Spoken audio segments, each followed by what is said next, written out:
We all want to be remarkable. Your business demands it. Our communities crave it. You know you're on the right trajectory when opportunities launch you into unexpected directions you never thought possible. Join me, Kate Volman, and fellow marketing strategist Kyle Sexton every week as we explore ideas you're not considering. Share stories from others like you who despise mediocrity, and discover how whatever you're building has the power to change your business, change your community, change your trajectory. I have a question for you, Kate. What's that? How many fans do you have? How many fans do I have? How many fans do you have? I mean, I have so many more than I can count. I mean, there's so many that I just don't even know about. No. I have 1,000 true fans.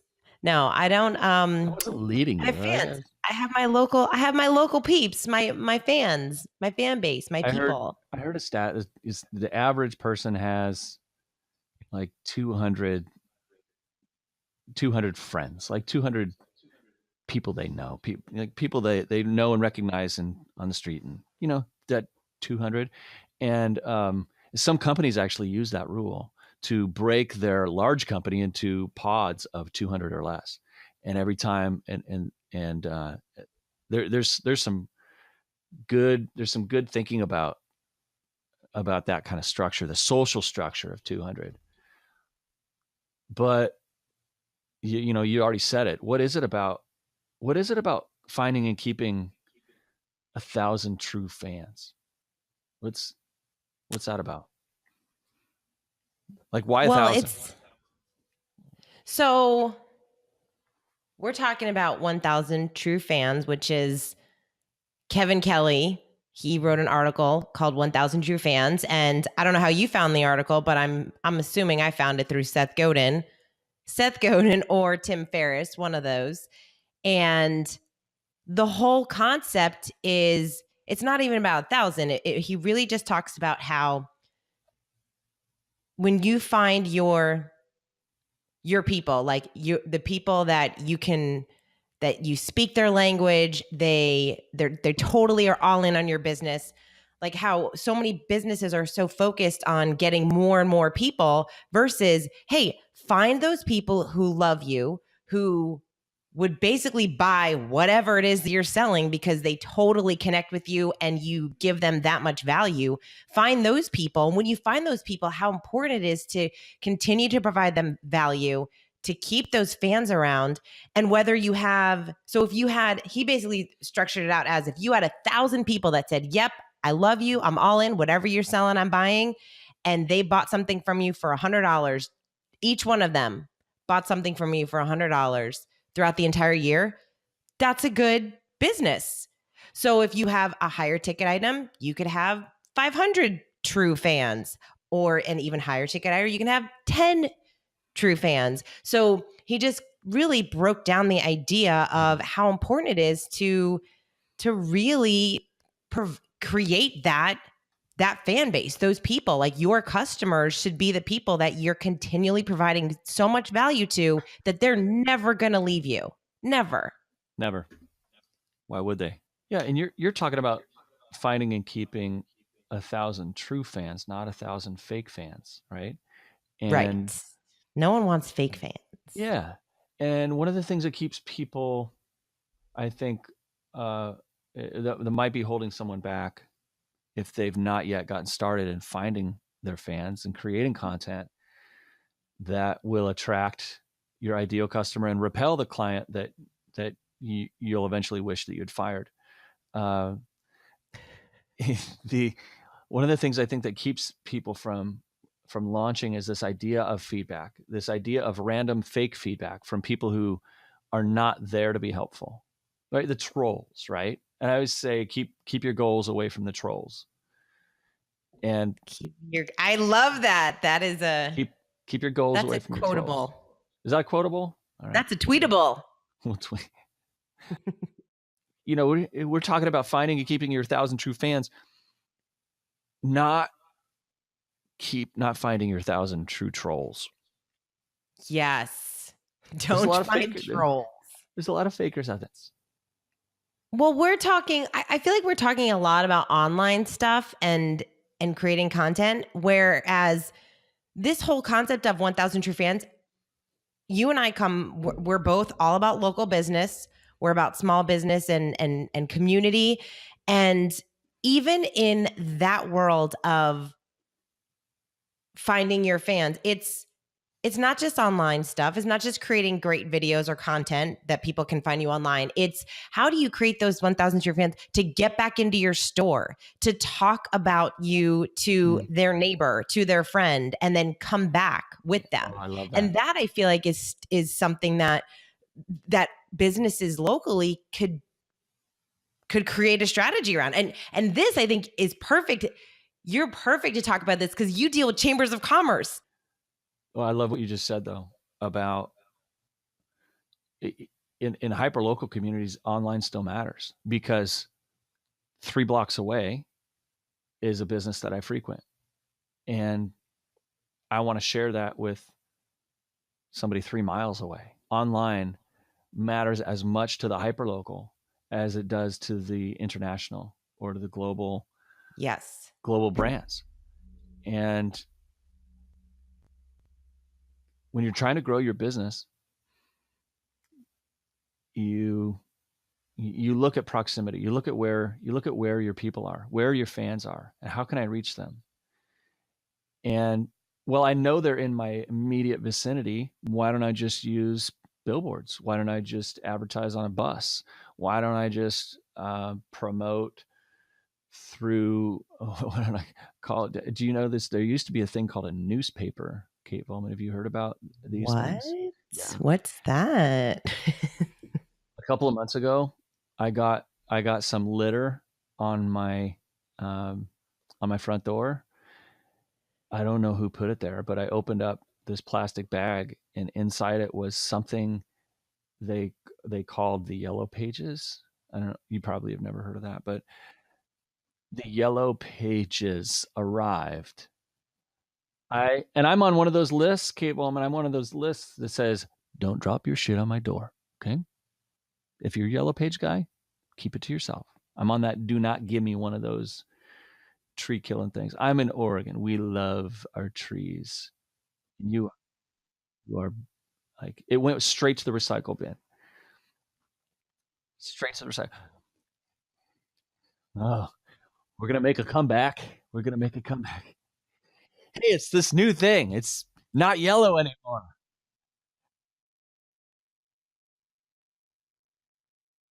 Yes. Yes. I'm introducing something really innovative in marketing and advertising. You ready? The Pink Pages. The Pink Pages, it only comes out in October. And by the way, when you advertise for us for $10,000 a year, we will donate $1 to breast cancer awareness because we're the Pink Pages, and we care. We care so much about the community. No, you've got a factory. You're part of the TV industrial complex of mass. But business owners, I get a little off topic, don't I, Kate? Business owners, they look around, I see where my people are. I know where they live. I just need to put my messages between me and where they live, and they will see them. But billboards and outdoor media and other forms of conventional media, and I say conventional as in traditional, institutional, shrinking media. This is your phone is, even for those people that you know where they live and you're trying to reach them between where they live and where you are, this is still where you can get them. And you said something great, Kate, and you do this all the time. You say stuff that's great. Like, get people to come back. Yeah. And so many, I think you just really hit on something huge. So many businesses are pursuing the first time customer. How can I get people to be more aware of my business? How can I get people to walk through my door? How can I get people to ring my phone? What about the people who have already done it? Absolutely. You don't want to spend good money after bad, but what's worse is spending bad money after good. Like don't keep chasing I know some people just love the chase. They love getting a new customer. My focus and the reason that my work is potentially changing an entire industry is because we're not focused on chasing the new. We're focused on unleashing our best value on those who have been with us the longest. And Mm-hmm. that builds a better mousetrap. And when you build a better mousetrap, you attract more mice that you want. And when you give the right customers the megaphone, how's that for an old school reference? When you give, how about this? When you give the right customers, the ones that you want more of, your ideal customers and your bread and butter customers, and not the customers that you wish you fired. When you give the right customers a platform to share why they like you, Yeah. you will naturally attract more of those people, but only if you focus your energy and you obsess about your customers, about making their life better. You don't have to make a big deal about it, but you got to put it in a format that where people want to consume it. And you can't do that on a billboard. No. You can engage the people, your customers, right down the street. Yes. Online and offline. And that's what I think. I think a lot of businesses can spend a little bit more time figuring out what it is that they want to say. What is that content? What is that feeling that you want people to have when they go into your business? I love, is it Maya Angelou has that quote? People will forget what you did, they'll forget what you said, but they'll never forget how you made them feel. And that was one thing that, so there's this local surf and smoothie shack downtown. And I remember they were new, so they were just trying to get some new customers to come in and create that environment where people wanted to obviously go and hang out. And let's give them some proper social love, Kate. no, I'm going to Shack, give them social love. So it's Surf Shack Surf subs, Shack smoothies, subs, smoothies and bowls. They, on my birthday, I got a message from them. Oh no, they posted on my Facebook page and said, "Hey, it's your birthday. We want you to come in and get a free smoothie on us." And wow, was that automated? No, that definitely was not automated. That takes some careful thought and planning. It did. And I thought, so that made me feel really special. And then, of course, I started recognizing that they were doing some of that with I'm like, oh, so other people get this birthday message too. It wasn't just you. But it's, yeah, right. I'm like, but no, it was so, it really made me feel special. Yeah. You mean this is a larger scheme to make money? Right? They just didn't want to make me feel special. This is a plot. Darn it. Gosh. Goodness. So yes. And it's a mouthful too. It's Surf Shack subs, smoothies, and bowls. But that was the thing. They created this environment. They created this feeling in people that wanted to come. And then when you get there, it's like this really, like, there's surfboards. It's this cool downtown place, and it's a fun place to hang out. And guess what happened? People, when they go in there, what do you think they're doing? They're taking pictures, they're sharing with their family, and people they're creating that social love. But that's the environment that they obviously are trying to attract. And so, those people, they're creating their fans, the fans that will never go somewhere else, the fans that will always come back, the fans that will bring their friends who've never heard of it when they come into town or down the street. So that's how we can create those things both online and offline. But it's about creating what it is that you want. What do you want people? What do you want to be known for? What do you want people to know, that what value you're providing, that service you provide, that delicious food that you have, whatever that is. It starts with that, right? It starts with the content. It starts with that piece, instead of, hey, I'm just going to throw up a billboard or whatever. Yeah, You need to know what it's going to say. the customer experience is so important in retail and especially in hyperlocal retail, right?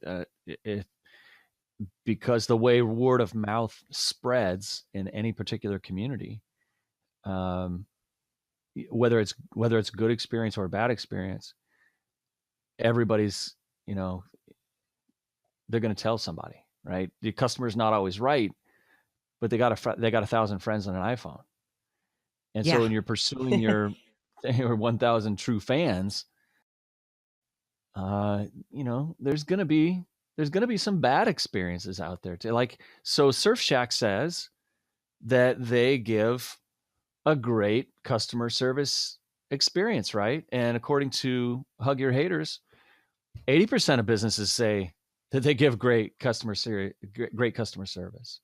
On the flip side of that, customers like you and me, uh, from the stats, it said only 8% of customers think they receive an exceptional customer experience. Yeah. Where's the disconnect? Yeah, there's a lot of room for improvement for most of these Yeah. companies. We all think that we So I got to tell you though, Kate, one of my friends, Forrest, he's got a really interesting variety of working in retail for a lot of big brands. One of them,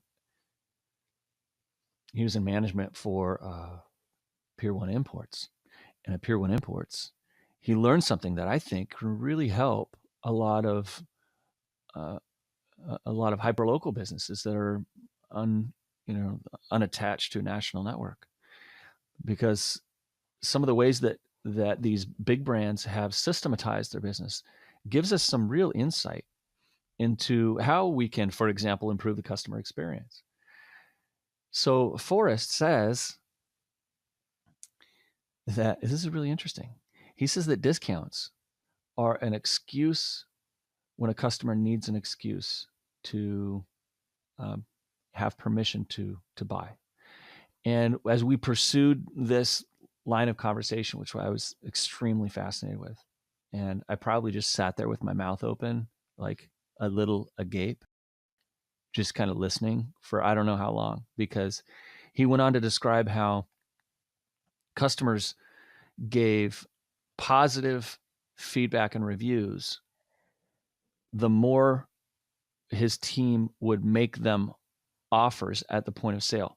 Example, would you like our credit card? Would you like to apply for a Pier 1 credit card today?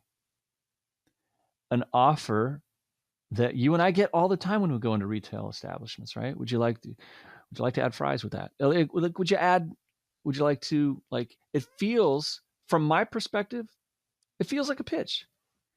yeah. However, the results are the customers feel like the employees were very engaging. Here's the flip side.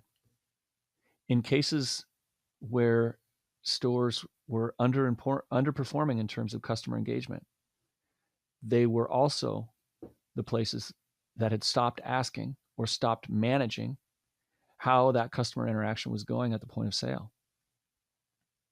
and just making sure that people found everything that they were looking for. Mm-hmm. Right? You get that at the grocery store every time. Did you find everything you're looking for? And I say, yep. And then I kept going because, well, Oreos. That's why. Um, because Tillamook ice cream, um, chocolate peanut butter.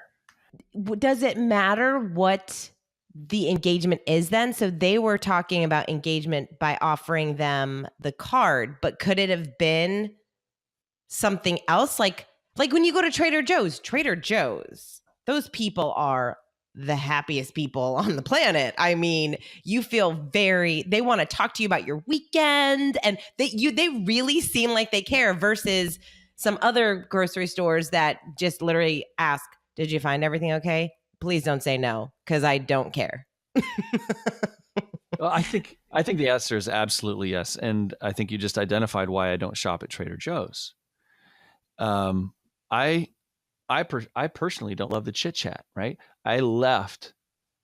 I left Enterprise Rent-A-Car because while the standard of service is so high, it also requires a chit chat. So much so that I recently encountered a blogger who felt like it was his form of entertainment to answer the question. He travels a lot like me, and he would, when he rented a car from Enterprise, he would answer the question that they're about to ask and just try to mess with them over and over and over again.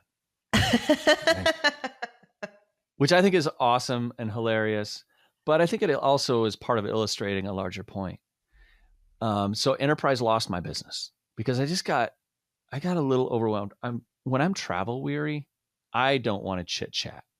Yeah. Other people might love it, but I don't want to be taken through a chit chat script. Okay. However, National Car Rental got my business because they built that into the customer experience. Well, guess what? They're owned by the same company. I mean, they didn't lose my business. I just moved from Enterprise to National. But National has built their customer service experience around people like me. I'm travel weary. I want to make a choice in a car without having to do a lot of negotiation. So the keys are in the car. You walk to the aisle, you pick your car. That feels premium to me. You know what else feels premium? The fact that they've got my credit card and I don't need to sign for the 100 millionth time on the same preferences that I always have. So I think absolutely, yes, Kate, you can create that. You can envision the customer service experience that your customers want without being overly chatty. You don't have to have a scripted kind of performance artist mentality, like, hey, we hire actors, and oh, by the way, you're bagging groceries. That's your job. But I'm paying you to smile and recite the script. I don't love a lot of small talk myself, but that's not the point. The point is, Kyle's just like, get out. Don't talk to me. Don't talk to me. I am an angry. I hide behind my beard. Can't you see this means I don't chit chat? That's what this means. Oh man. This means stay away. I am don't you recognize me from Home Alone? I am the neighbor who buried the body in the bucket of salt. Oh my gosh, you do kind of look like it.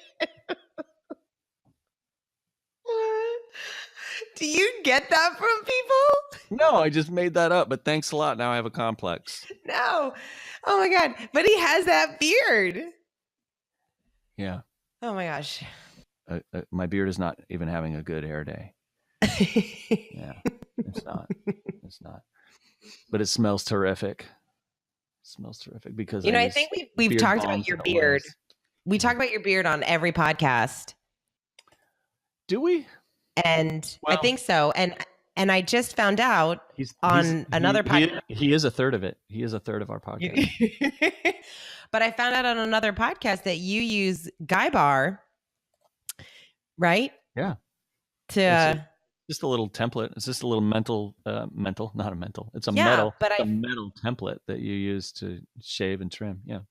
And I feel like we should do like a campaign to get you to be one of their spokesmodels for this tool. I feel like you're there. Oh, is that what you think? Huh. I mean, the reason though that we're talking about Guy Bar and beard brands is that I had a great customer service experience when there are times in people's lives, in a consumer's life, where there's change, and when there is this pivot in someone's life, they're open to a lot of new things. And this is a basis of a lot of my work with clients. While we're making this change to your value and pricing, let's also look at everything else that is outdated, that needs to be updated, that needs to be refreshed, that could be better, that is clunky, that is embarrassing, that's off brand. Let's take a look at everything else, because as we're making this change to the core of your business, talking about pricing and value and structure and bundling and packaging, we have an opportunity to change other things that are broken or clunky. And so I became exposed when I decided that I was going to grow my beard out. I became exposed to all this whole different culture, this whole world. There's conferences and there's competitions, the beard growing competitions, and there's brands like Guy Bar who engage people through Instagram posts, and they make people famous for having an epic beard. And epic beard is not a long beard. It just means it's yours. It's different. They're all different.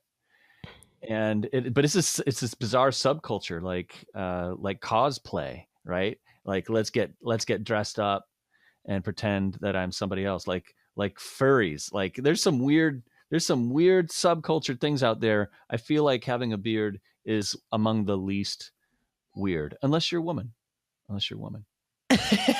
So, and I think one of the reasons that that businesses should be focusing on customer service experience and just customer experience in general, like sights and sounds and smells when somebody walks into your business, and how that goes is because you spent a lot to acquire that customer, right?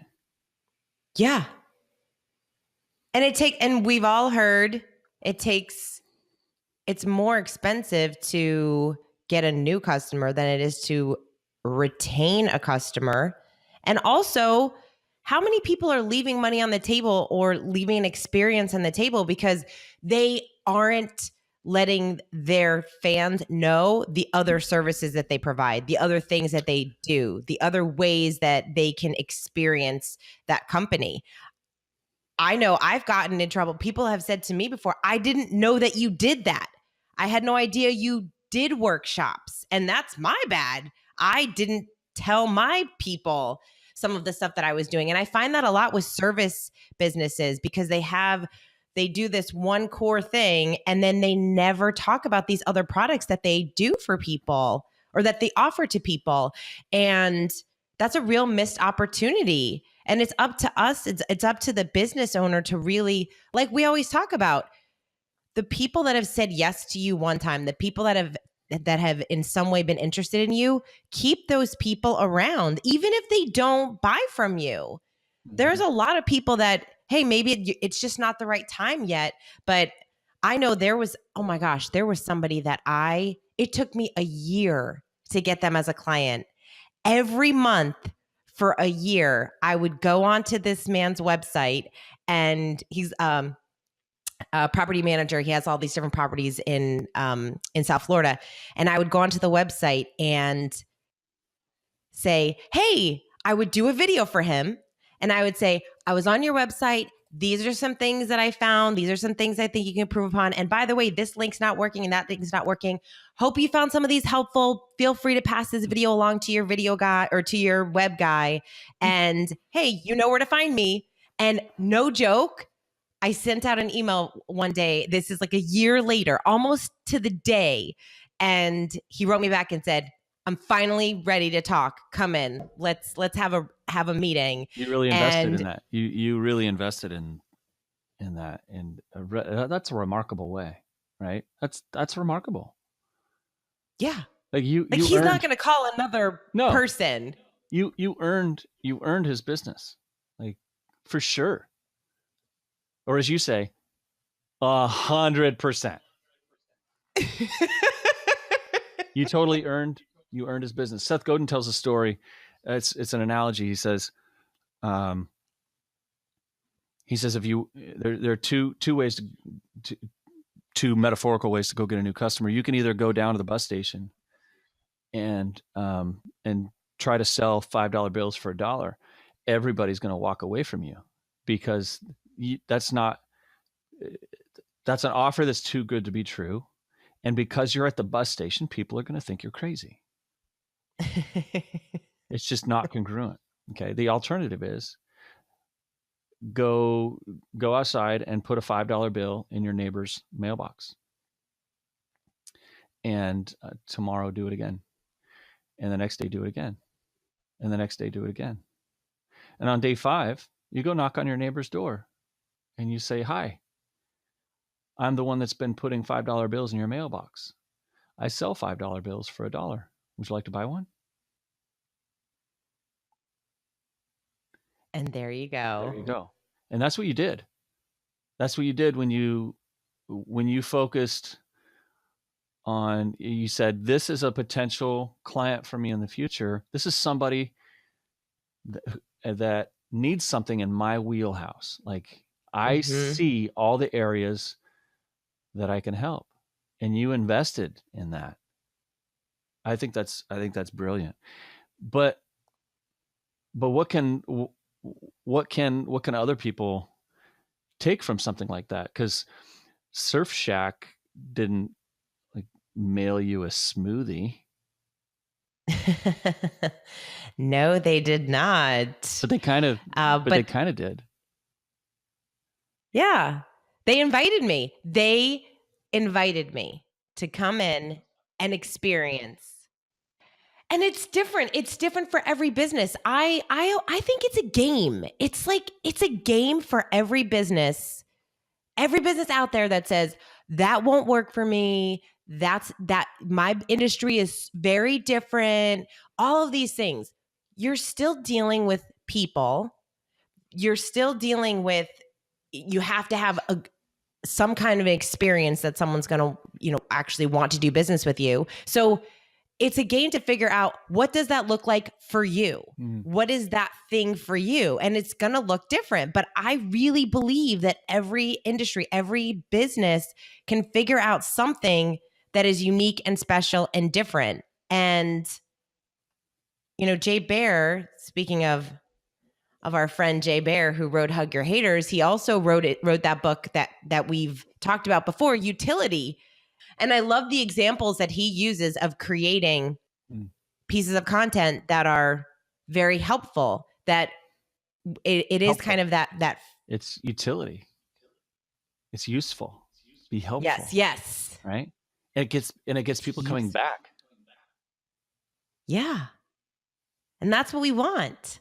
Yeah. Coming back. And what's cool is there are easy ways to do that. So whether you're doing on the digital side retargeting, or you're doing on your phone, how many apps are there now that are those the buy one get one free, like buy 5 coffees and get you? Any business owner can take advantage of those apps because they're very affordable and easy to use and easy for your customers to use.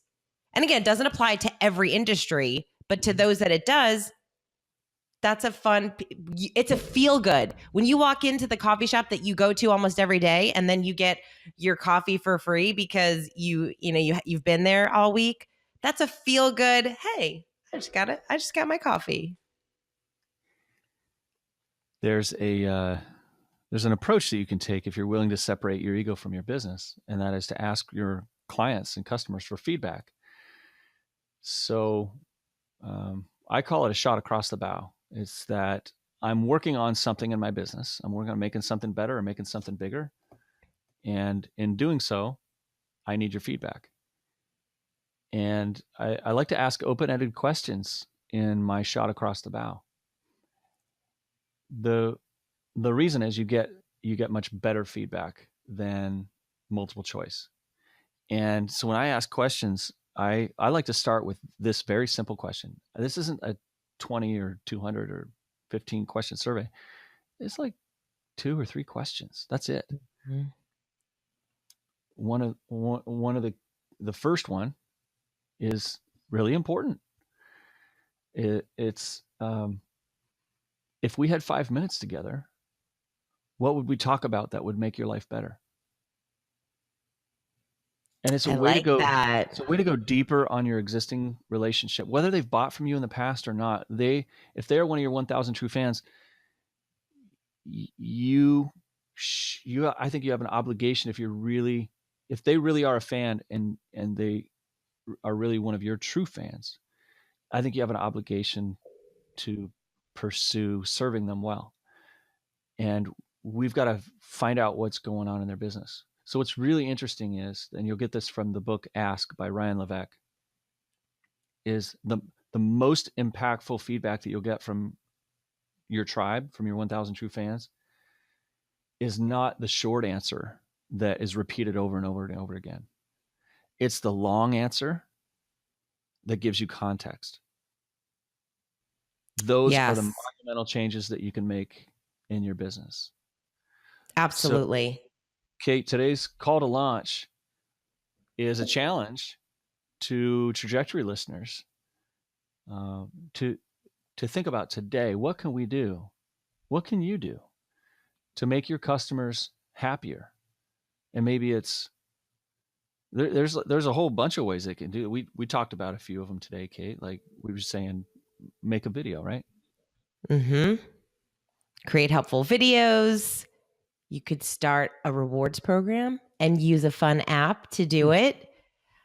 Give one of your customers, if you have a customer that is like the number one of your 1,000 true fans, giving them something for free like that, or giving them a shout out, doing something really special for that one person.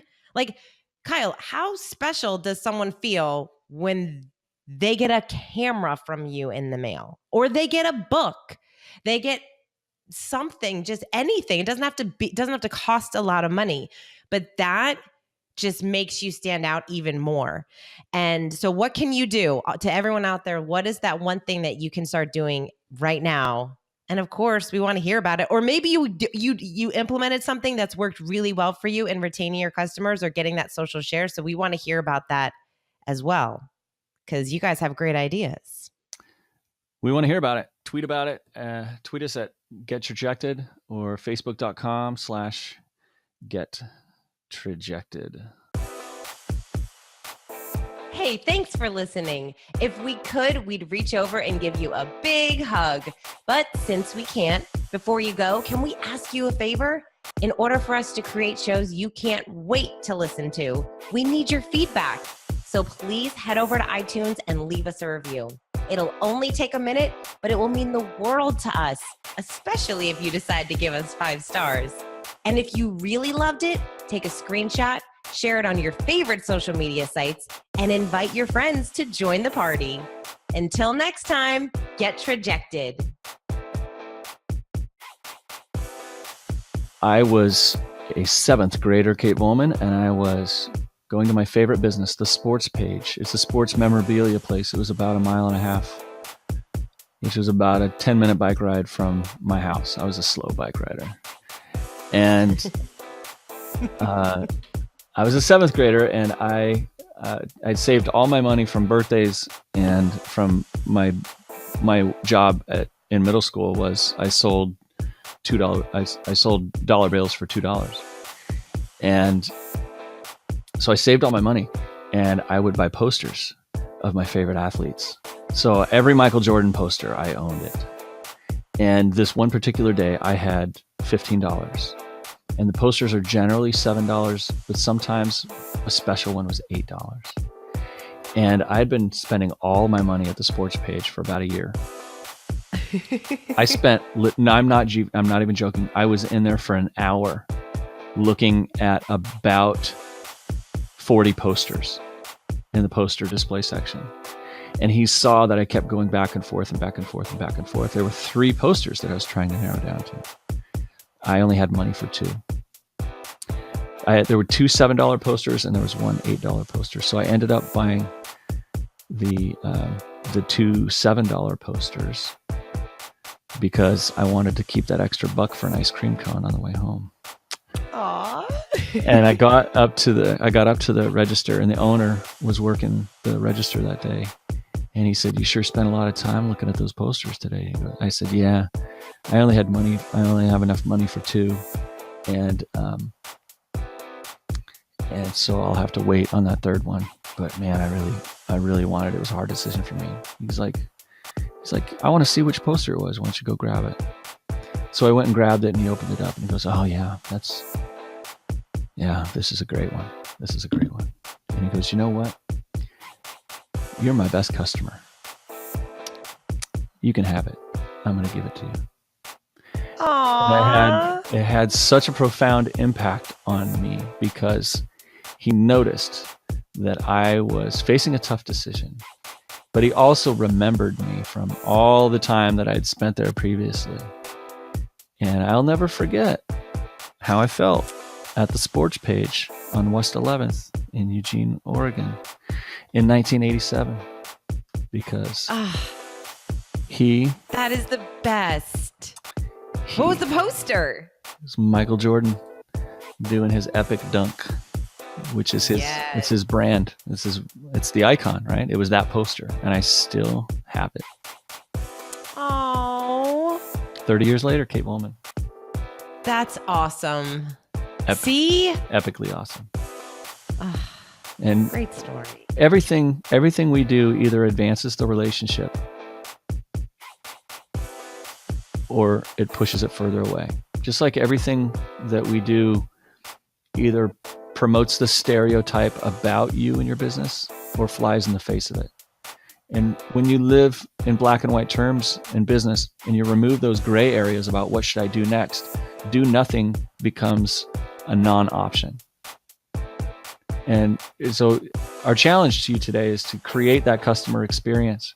Whether you work with your clients from far away through digital means, or you've got a brick and mortar, create that customer service experience that's going to bring people closer to you rather than push them further away. Yes. Love. Get rejected.